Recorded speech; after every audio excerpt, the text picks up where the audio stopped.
News first channel ವೀಕ್ಷಕರಿಗೆ ಭವಿಷ್ಯ ಈ ದಿನ ಕಾರ್ಯಕ್ರಮಕ್ಕೆ ಸ್ವಾಗತ.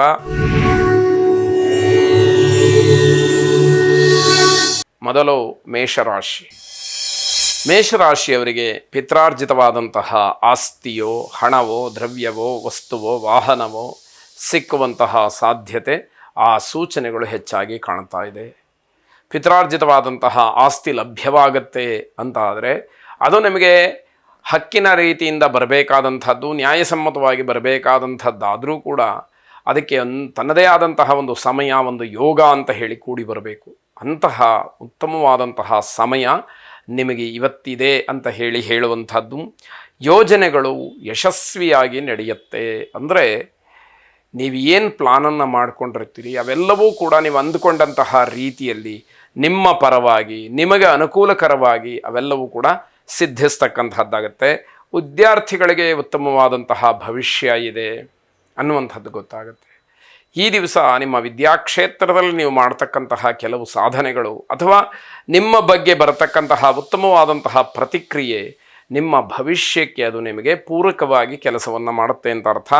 ಪ್ರೇಮಿಗಳಿಗೆ ಬಹಳ ಉತ್ತಮವಾದಂತಹ ದಿವಸ. ನಿಮ್ಮ ನಿಷ್ಕಲ್ಮಶವಾದಂತಹ ಪ್ರೀತಿ ಪ್ರೇಮದ ವಿಚಾರವನ್ನು ನಿಮ್ಮ ಆತ್ಮೀಯರ ಜೊತೆಯಲ್ಲಿ, ಕುಟುಂಬದವರ ಜೊತೆಯಲ್ಲಿ ಹಂಚಿಕೊಳ್ಳೋದಕ್ಕೆ ಬಹಳ ಸೂಕ್ತವಾದಂತಹ ಸಮಯ ಅಂತ ಹೇಳಬೇಕು.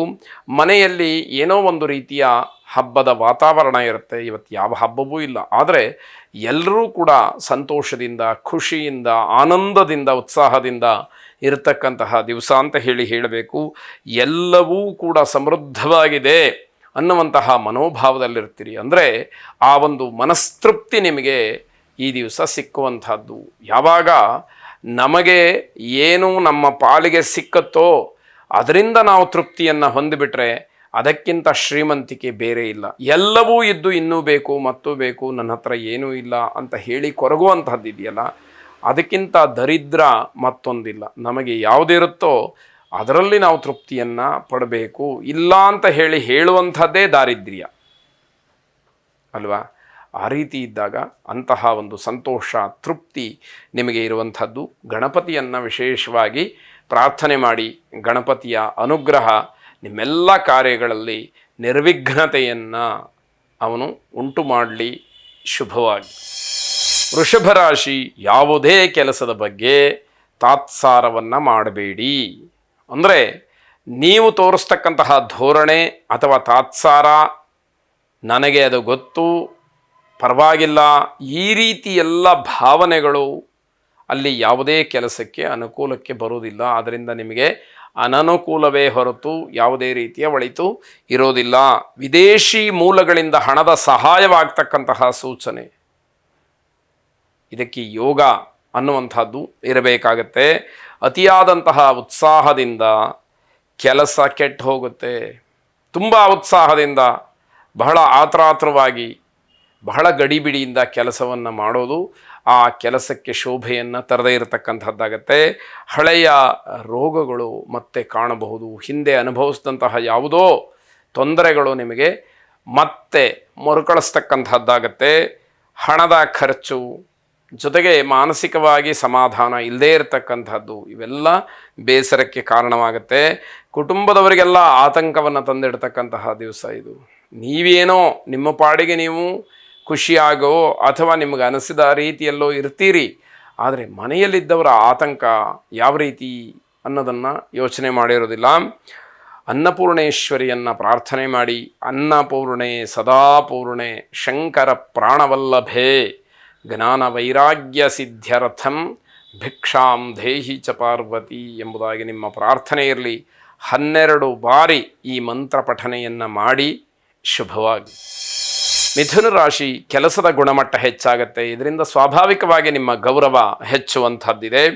ವೈವಾಹಿಕ ಜೀವನದಲ್ಲಿ ಸಾಂಸಾರಿಕವಾಗಿ, ಕೌಟುಂಬಿಕವಾಗಿ ಸಣ್ಣ ಪುಟ್ಟ ಏರಿಳಿತಗಳು ಇದ್ದೇ ಇರುತ್ತೆ, ಏರುಪೇರುಗಳು ಆಗತ್ತೆ.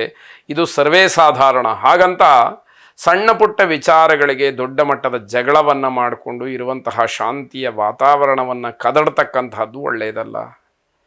ಮನೆಯಲ್ಲಿ, ಮನಸ್ಸಿನಲ್ಲಿ ಯಾವಾಗ ಅಸಮಾಧಾನ, ಅಶಾಂತಿಗಳು, ಅಸಂತೋಷಗಳು ಉಂಟಾಗುತ್ತೋ ಆಗ ನಮ್ಮ ಜೀವನವೇ ವ್ಯರ್ಥ ಅನ್ನುವಂಥದ್ದು ಅನುಭವಕ್ಕೆ ಬರುವ ಹಾಗಾಗುತ್ತೆ.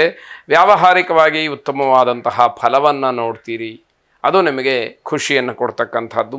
ಹೊಸ ವಾಹನ ಖರೀದಿಗೆ ಚಿಂತನೆಗಳು ನಡೆಯುತ್ತೆ, ಅದು ನಿಮಗೆ ಮನಸ್ಸಿಗೆ ಏನೋ ಒಂದು ರೀತಿಯ ಹರ್ಷ. ನನ್ನ ಪ್ರಯತ್ನವನ್ನು ನಾನು ಮಾಡ್ತಾ ಇದ್ದೇನೆ, ಆಯಾ ಕಾಲಕ್ಕನುಗುಣವಾಗಿ ಎಲ್ಲವೂ ಕೂಡ ನಡೀತಾ ಇದೆ ಅನ್ನುವಂಥದ್ದು ನಿಮ್ಮ ಅನುಭವಕ್ಕೆ ಬರುತ್ತೆ. ಅನಗತ್ಯವಾದಂತಹ ಖರ್ಚುಗಳ ಸರಮಾಲೆ ಬೇಡದೇ ಇರತಕ್ಕಂಥದ್ದಕ್ಕೆ ದುಡ್ಡನ್ನು ಸಿದ್ಧವಾಗಿಟ್ಟುಕೊಂಡಿರಬೇಕು. ಅದರಿಂದ ಏನು ಪ್ರಯೋಜನ ಅನ್ನುವಂಥದ್ದು ಮಾತ್ರ ಇಲ್ಲ. ಕುಟುಂಬದಲ್ಲಿ ಸಂತೋಷದ ವಾತಾವರಣವನ್ನು ನೋಡಲಿಕ್ಕೆ ಅವಕಾಶಗಳಾಗತ್ತೆ.